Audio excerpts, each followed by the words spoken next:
नमस्कार दोस्तों, स्वागत है आपका इस अमृत विलाम परम पूज्य गुरुदेव परमवंदनीय माता जी की उपस्थिति में। हम आपके बीच ये कार्यक्रम रखते हैं। मंगल कामना करते हैं कि सभी स्वस्थ हों, सभी सुखी हों और सभी का जीवन मंगलमय हो। मित्रों, यह जो समय चल रहा है वो बड़ा ही विषम एवं विपरीत परिस्थितियों का समय चल रहा है। जो अभी हम देख रहे हैं कि जो पहले आज से 1 साल पहले की जो स्थिति थी उससे बढ़कर अभी देश की स्थिति और भयानक हो गई है। सभी लोग डरे और सहमे हुए हैं और इस विकराल जो रूप कोरोना का जो देखने को आ रहा है उससे आंकड़े जिस प्रकार से बता रहे हैं उस प्रकार से देश की स्थिति इतनी गंभीर हो गई है कि हर आदमी सोचने को एक तरीके से सोचने को मजबूर हो गया है कि इस ऐसी संकट की घड़ी में करे तो क्या करे। हर एक व्यक्ति के मुंह पर एक ही सवाल है कि कोरोना के इस संकट से कैसे बचें। मित्रों, भौतिकतावाद की क्षेत्र में कोरोना की जो दवाई भी बन चुकी है और उसकी जो वैक्सीन है वो लग भी चुकी है कई लोगों को, लेकिन सुनने में आ रहा है कि वो वैक्सीन जिसको लगी उसको भी कोरोना पॉजिटिव नज़र आ रहा है। मित्रों, अब करे तो क्या करें, बचे तो कैसे बचे, इस प्रकार के प्रश्न हमारे मन में और आ रहे हैं। कई व्यक्ति कह रहे हैं कि कोरोना नाम की कोई बीमारी नहीं है, यह तो एक प्रकार का किसी का षड्यंत्र है। तो कई व्यक्ति कह रहे हैं कि कोरोना से बचा नहीं जा सकता और कई व्यक्ति ये कहते नज़र आ रहे हैं कि हमने कोरोना हुआ, पॉजिटिव निकले और उसके बाद गोलियां भी नहीं खाई और हम सही हो गए। कई लोगों का कहना है अभी पिछले जो वर्ष जो कोरोना आया था उस समय एक पुलिस वाले की वीडियो आई थी सामने, तो उस वीडियो में उसने बताया कि मैं कहीं किसी बाहर के क्षेत्र से काम करके आया था, तो हॉस्पिटल में गया था वहाँ पर और अपना जो जांच के लिए फॉर्म भर के आया, तो डॉक्टरों ने बोला कि आप शाम को 3 बजे के आसपास आ जाना, आपकी जांच हो जाएगी। डॉक्टर जाकर के आराम करने लग गया घर पर और उसके पास शाम की 4 बजे के आसपास उसके पास कॉल आता है स्वास्थ्य समुदाय से कि आपकी जो रिपोर्ट है वो पॉजिटिव आई है, आप क्वारंटाइन अपने आप को कर ले।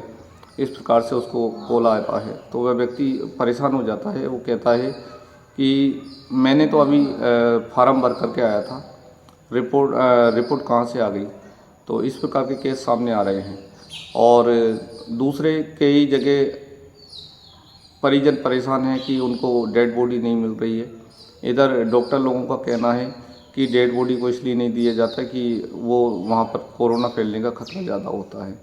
मित्रों, इन सब बातों को सामने जब आती हैं तो कहीं ना कहीं संदेह व्यक्ति के मन में हो ही जाता है कि कोरोना वास्तविकता में है या नहीं, यह भयानक बीमारी है या नहीं।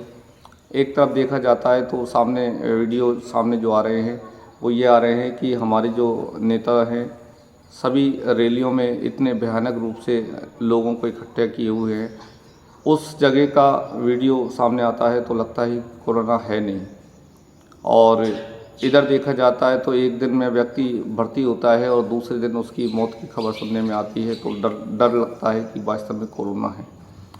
मित्रों, इस संकट की घड़ी में हमें जिस चीज़ की ज़रूरत है वो सबसे ज़्यादा है आत्मविश्वास की। मित्रों, कोरोना है या नहीं ये तो मुझे मालूम नहीं, लेकिन जो स्थिति परिस्थिति देख रहे हैं तो दोनों तरफ ही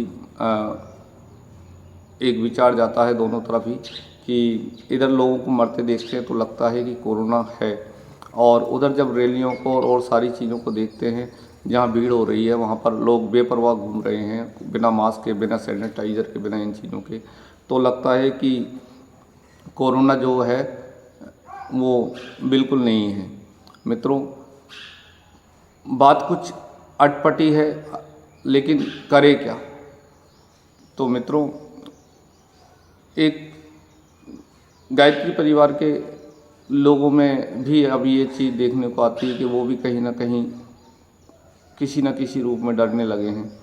मित्रों, मैं आपसे कहूँगा, ये मेरा खुद का आत्मविश्वास है कि कोरोना बीमारी है, मानिए, कोई दिक्कत नहीं है, और नहीं है आप नहीं मानते तो मत मानिए। लेकिन एक जो बात मैं आपसे कहना चाहता हूँ कि आप अपने आत्मविश्वास को कहीं ना कहीं खोएं नहीं।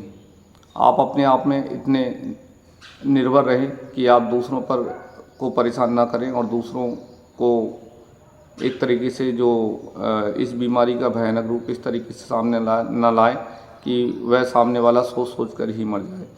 मित्रों, मैं आपको एक छोटी सी कहानी के माध्यम से आपको बता देना चाहता हूं कि जब आदमी के आत्मविश्वास को कमज़ोर किया जाता है तो वो किस प्रकार से घुट घुट करके मर जाता है।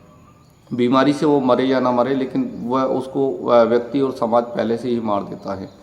मित्रों, एक कहानी आपने पढ़ी होगी कि वैज्ञानिकों ने एक शोध किया कि व्यक्ति विचारों से मरता है या वास्तविकता में जो बीमारी से।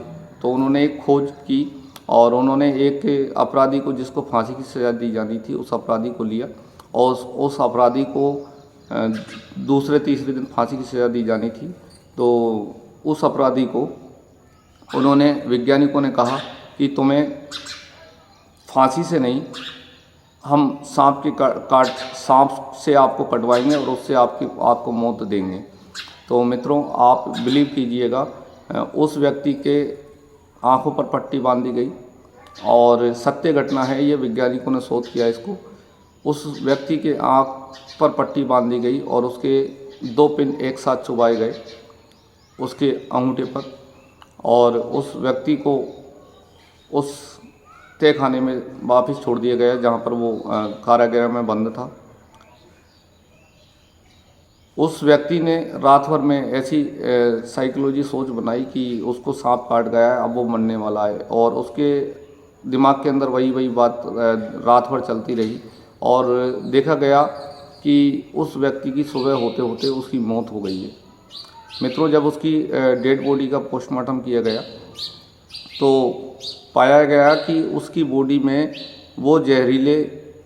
वह जहर जो सांप के काटने से आता है, वह जहर उसकी बॉडी में पाया गया और उस व्यक्ति की मौत का कारण भी वही जहर बना। तो मित्रों, हम समझ सकते हैं वैज्ञानिकों की इस सोच से कि आदमी बीमारी से जितना नहीं मरता, उससे ज़्यादा उसकी सोच से मरता है। इसलिए मैं आपसे कहना चाहता हूं कि अपनी सोच को पॉजिटिव रखें। आप बीमारी से अगर पॉजिटिव आप पाए गए हैं तो भी आप ज़्यादा चिंता ना करें और सुरक्षा रखें अपने आप की, और जहाँ तक हो सके सरकारी जो निर्देश हैं उसकी पालना करें, सैनिटाइज़र का उपयोग करें और साबुन से अपने हाथ बार बार धोएं, और कहीं भी भीड़ भाड़ वाले इलाके में या किसी से सामने वाले से बात करते समय 2 गज की जो दूरी बताई गई है वो दूरी रखें और मास्क का उपयोग ज़रूर करें। मित्रों, इन छोटी छोटी जो चीज़ें, इनसे हम अपने आप को बचा सकते हैं। और जो कोरोना का जो रूप है वह मैं आज जो 17 तारीख 4था महीना 2021 है, आज मैं आपको बता देता हूं कि इसका जो असली रूप है, जो स्वरूप है, मैं आपको इस समय इसलिए नहीं बता रहा हूं कि मैं आपको कोई गुमराह नहीं करना चाहता, लेकिन वास्तविकता जो कोरोना की है वो करीबन 6 महीने 8 महीने में आपके सामने आ जाएगी, वो किसी न किसी रूप में। और इसके कुछ वीडियो जो हैं वो वायरल होंगे, कुछ वीडियो वायरल हो भी रहे हैं कि इसकी वास्तविकता क्या है। ये मैं अभी अपने मुंह से नहीं कहूँगा, ये आप लोग समझ सकते हैं। मैं बस इतना ही कहना चाहता हूँ कि आप लोग किसी को डराएं नहीं और इस बीमारी को इतना ज़्यादा ना बताएं कि लोग उससे डर से मरने लगें। मित्रों, डर सबसे बड़ी चीज़ है। आदमी को मौत से सबसे ज़्यादा डर लगता है, और चाहे कोई कितना ही बड़ा व्यक्ति हो, कितना ही महान हो, मौत से सभी डरते हैं। इसलिए मौत से डराने की कोशिश ना करें, और अगर आपको कुछ करना है समाज के लिए तो लोगों को प्रोत्साहन ज़रूर करें। मित्रों, मैं लोगों से जब मिलता हूं तो लोगों को प्रोत्साहित करने का पूरा प्रयास करता हूं कि आप कोरोना पॉजिटिव है तो कोई दिक्कत नहीं है, आप अपने आप की सेफ्टी रखिए और दूसरों से ना मिलें, इस प्रकार के उनको बात बताता हूं। और ताकि आप अपने आप को इतना गलाएं नहीं, आप अपने आप को कहीं ऐसा ना समझें कि अब हमारा क्या होगा। निश्चित रहें, आप स्वस्थ होंगे और आपके परिवार में आप सकुशल वापस लौटेंगे। और जहाँ तक हो सके अपने आप को हॉस्पिटलों से बचाने का प्रयास करें, अपने आप अपने घर पर ही क्वारंटाइन हों और वहाँ पर अपना स्वास्थ्य का ध्यान रखें। मित्रों, जो अपने सहकर्मी जो अपने हॉस्पिटल वाले हैं उनसे अपना बचाव का पूरा नियम कायदे उनसे पूछते रहें और किस प्रकार से रहना है वो जो नियम बताएं उनके अनुसार रहें। और इससे ज़्यादा क्या बताऊं आपको कि आप सब लोग समझदार हैं। हमारे माननीय प्रधानमंत्री ने सब कुछ हमें बता दिया है, किस प्रकार से रहना है, किस प्रकार से क्या करना है। सबसे ज़्यादा जनजीवन प्रभावित हुआ है इस बीमारी से। जो लोग रोज़मर्रा की जो रोटी रोजी कमाते हैं उस पर सबसे ज़्यादा प्रभाव पड़ा है। इसका इतना प्रभाव पड़ा है मित्रों कि लोग बेरोजगार हो गए, उनकी नौकरियां चली गई हैं और हमें आवश्यकता है उन लोगों का सहयोग करने की। हम जैसे तैसे उनका सहयोग करें और लोगों का मनोबल जितना हो सके बढ़ाने की कोशिश करें, क्योंकि हमारा जो देश है वह आत्मबल का धनी ही रहा है, मनोबल का धनी रहा है। हमारे देश में चाहे पैसा हो या ना हो, लेकिन हम लोगों को टूटने नहीं देते, उनको कहीं गिरने नहीं देते। इस प्रकार की वृत्ति हमारे अंदर है जो समाज की सेवा करने की, तो हम उसे कहीं ना कहीं किसी न किसी रूप में करते रहें। मित्रों, आपको मालूम होगा गायत्री परिवार ने ये जो पिछले वर्ष कोरोना आया था उस समय करोड़ों रुपए की धनराशि छोटे छोटे सहयोगों के द्वारा इकट्ठी करके माननीय प्रधानमंत्री जी को और उत्तराखंड सरकार को, राजस्थान सरकार को इनको दी गई। तो मित्रों, वही प्रयास हम दोबारा से करें और लोगों को जहाँ तक हो सके मनोबल उनका, मैं बार बार इसी बात पर जोर दे रहा हूँ कि उनका मनोबल न तोड़ें, उनको हतोत्साहित न करें, उनको उत्साहवर्धन करें और उनका मनोबल जिस प्रकार से बढ़ाया जा सके बढ़ाएं। दूसरी बात मैं बोलूँगा कि मित्रों, गायत्री मंत्र जो हम लोग करते हैं वो एक समय में एक गायत्री मंत्र करने से शरीर के अंदर 1,10,000 कंपन के आसपास जो बताए जाते हैं वो उत्पन्न होते हैं, वो शरीर में रोग प्रतिरोधक क्षमता बढ़ाते हैं। तो मैं सभी लोगों से निवेदन करूंगा, देश के सभी देशवासियों को, कि वो अपनी रोग प्रतिरोधक क्षमता बढ़ाने के लिए गायत्री मंत्र का जितना हो सके जप करें। और अभी जो नवरात्रि चल रही है इसमें विशेष इसका महत्व है, आप इसे करें और हो सके तो दैनिक हवन अपने घर में करें। उससे क्या है, जो बैक्टीरिया हैं वो आपके घर में नहीं रहेंगे और बैक्टीरिया उस घर के आसपास महीने तक, एक बार जो हवन करते हैं उससे 8-15 दिन तक, महीने तक वो बैक्टीरिया वहाँ नहीं पनपते जो बीमारी के उत्पन्न करते हैं। मित्रों, ये वैज्ञानिक शोध किए हुए हैं, आप YouTube पर इन चीज़ों को आप सर्च कर सकते हैं, देख सकते हैं।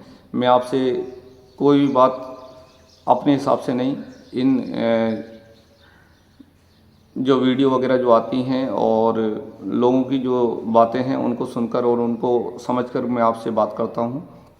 तो मित्रों, गायत्री मंत्र जितना हो सके करें, क्योंकि ये रोग प्रतिरोधक क्षमता बढ़ाता है, अंदर से शारीरिक क्षमता बढ़ाता है, आपका शारीरिक बल बढ़ाता है, आत्मबल बढ़ाता है और मनोबल बढ़ाता है। इस मंत्र को जरूर करें और संभव हो तो अपने घर में दैनिक हवन करें। जो जड़ी बूटियों को जो डाल करके जो हवन किया जाता है उससे आपकी जो परिवार की जो रोग प्रतिरोधक क्षमता है वो भी बढ़ती है और वहाँ ऑक्सीजन की मात्रा ज़्यादा हो जाती है। इस प्रकार का वैज्ञानिकों का कहना है। मित्रों, मैं इन्हीं बात के आधार पर इन्हीं बातों को अपनी यहीं समाप्त करता हूं और उम्मीद करता हूं आपको मेरा ये वीडियो पसंद आया होगा और आप लोगों का आत्मबल बढ़ाने में कोशिश करेंगे और अपना मनोबल और अपना आत्मबल भी नहीं खोएंगे। इन्हीं बातों के साथ मैं अपनी बात को यहीं विराम देता हूं। जय माता दी, जय गुरुदेव। सभी स्वस्थ हों,